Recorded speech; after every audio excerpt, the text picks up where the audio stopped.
ایک شادی میں گیا ہوں تو وہاں ڈھول بازے شروع ہیں اور گانا گایا جا رہا ہے. میں واپس ہونے لگا تو ایک آٹومیٹک صوفی صاحب تھے. ایک تو صوفی صاحب ہوتے ہیں نا, ایک آٹومیٹک صوفی صاحب ہوتے ہیں. آٹومیٹک مجھے کہتے ہیں مولوی صاحب شادی بیاہ میں گانا بجانا جائز ہوتا ہے. یار تسی ڈرائیور نو بہ کے دسو بھی گاڑی کین چلانی ہے, کام تو پورا ہو گیا نا. آپ ڈرائیور کو بتائیں گاڑی کیسے چلاتے ہیں. وہ بندہ الچٹو من الڈگر ہے, اس کا علم یہ ہے, یہ اس کا علمی اسٹیٹس ہے, اور وہ مجھے کہہ رہا ہے کہ شادی بیاہ میں جائز ہے. تو میں بیٹھ گیا, میں نے کہا اللہ آپ کو بھلا کرے, نئی دلیل لائیں آپ ذرا فرمائیے کہاں سے ثابت ہے. حدیث میں نہیں ہے. حضور پاک علیہ السلام ایک شادی میں گئے تھے اور گانا گایا جا رہا تھا تو اللہ کے رسول نے فرمایا شادی بیاہ پہ جائز ہے. میں نے کہا آپ نے حدیث خود پڑھی ہے؟ سنی ہے. کس سے سنی ہے؟ مجھ سے تو سنی ہے. تو میں نے کہا پھر آپ کے پاس جب پروف نہیں ہے تو آپ کیوں کہہ رہے ہو؟ اللہ کے بندے آدھا سنا ہے اور وہ بھی جھوٹ اپنے طرف سے ملایا ہوا ہے ساتھ. میں نے وہ حدیث پڑھی ہے, پڑھائی ہے, علماء جانتے ہیں, آج تک مشکات جلد 2 کتاب النکاح میں موجود ہے. لیکن وہ حدیث کیا ہے؟ کبھی آپ نے اتنی کوشش فرمائی کہ مجھے اصل کتاب تک لے جاؤ تاکہ میں اس کو پڑھ لوں, یا اصل کتاب سے ہی میں اصل روایت کے الفاظ یاد کر لوں؟ آؤ میں حدیث پاک سناتا ہوں.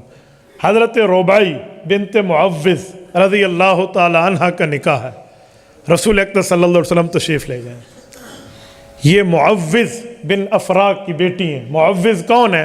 معاذ اور معوذ جنہوں نے ابو جہل کو قتل کیا تھا جنگ بدر میں, یہ ان کی بیٹی ہیں. ان کی کون ہے؟ ایک مسئلہ حل ہو گیا نا کہ جو آپ کہتے ہو کوئی شیر خار بچے تھے انہوں نے جا کر ابو جہل کو مارا تھا, یہ بات کوئی نہیں. وہ صاحب اولاد تھے. جی ہاں, یہ بات ذہن میں لوگوں میں ایسے غلط مشہور ہوتا ہے. اس وقت ماشاءاللہ شادی شدہ ہے. تو یعنی بڑے مجاہدین کے مقابلے میں بچے ہیں, یہ تو ہو سکتا ہے, لیکن بچے سے مراد اس طرح کے بچے نہیں ہیں جیسے میں نے اسٹیج پر بلایا ہے. تو انہوں نے رسول اللہ صلی اللہ علیہ وسلم کو شادی میں بلایا اور شہید کی بیٹی کا نکاح ہے. آقا نامدار وہاں موجود ہے. وَجَعْلَ جُوَيْرِيَاتِ يَنْدُبْنَ بِالدُّفْ مَنْ قُتِلَ آبَاءَهُنَّ فِي يَوْمِ بدر. جو ان کے آباء و اجداد اور ان کے والد جو جنگ بدر میں شہید ہوئے تھے, چھوٹی چھوٹی نابالغ بچیوں نے دف بجا کر انہیں یاد کرنا شروع کیا.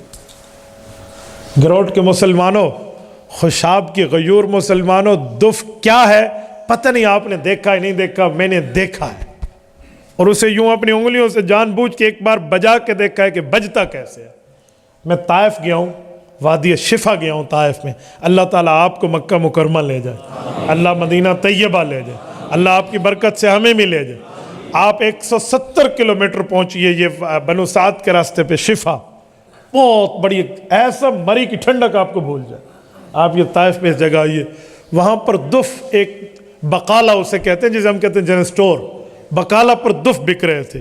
میں نے دف وہاں سے جان بوجھ کے لیا کہ تاکہ میں دیکھ پاؤں. میرے پاس اس وقت اتنے گنجائش نہیں تھی, ورنہ میری نیت تھی کہ میں خرید کر یہاں مجمع میں دکھاؤں کہ دف ہے کیا.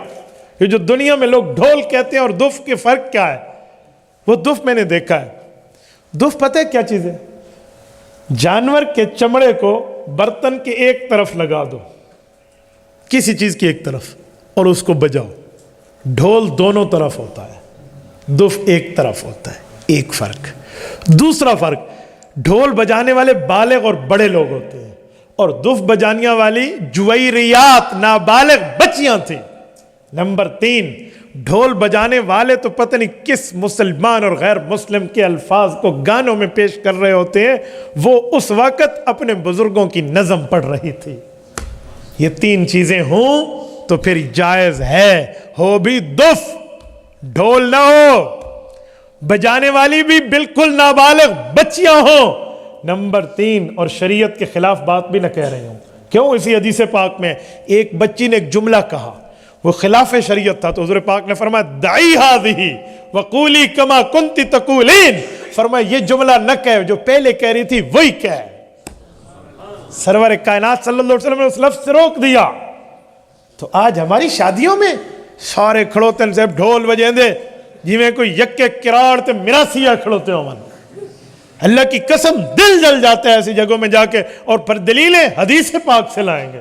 تو بھائی خدا کے لیے یہ تعلیمات پیغمبر نہیں ہے، یہ محبت رسول نہیں ہے، یہ اطاعت رسول نہیں ہے۔ اگر محبت دل میں ہے، عشق رسول کا دعویٰ ہے تو اس ترتیب پر چلو، یہ ترتیبیں نہیں ہیں۔ آج بالغ بڑی بڑی خواتین خدا کی قسم ڈانس کر کے پاؤں کی ہیل کی جوتی پہن کے زمین پہ مارتی ہیں۔ رب کا قرآن سورۃ نور میں کہتا ہے وَلَا يَضْرِبْنَ بِأَرْجُلِهِنَّ، عورت کو ڈانس کر کے پاؤں زمین پہ زور سے نہیں مارنا چاہیے۔ ہم کہتے ہیں ہم محبت کے دعوے دار ہیں، وَلَا يَضْرِبْنَ بِأَرْجُلِهِنَّ کا معنی اٹھا لیں۔ سورۃ نور ہمیں کیا کہتی ہے، 18واں پارہ کیا کہتا ہے، رب کیا فرماتے ہیں؟ جب میں نے اس بندے کو یوں سمجھایا تو اس کا علم وہیں سے زیرو ہو گیا، کیونکہ وہ ایزی لوڈ لے کر بیچارہ آٹومیٹک صوفی صاحب تھے۔ تو میں نے کہا بھائی خدا کے لیے، اللہ کے لیے، اللہ کے لیے اپنی غلط بات کو شریعت سے دلیل نہ دیا کرو۔ تبارك الذي نزل الفرقان على عبده ليكون للعالمين نذيرا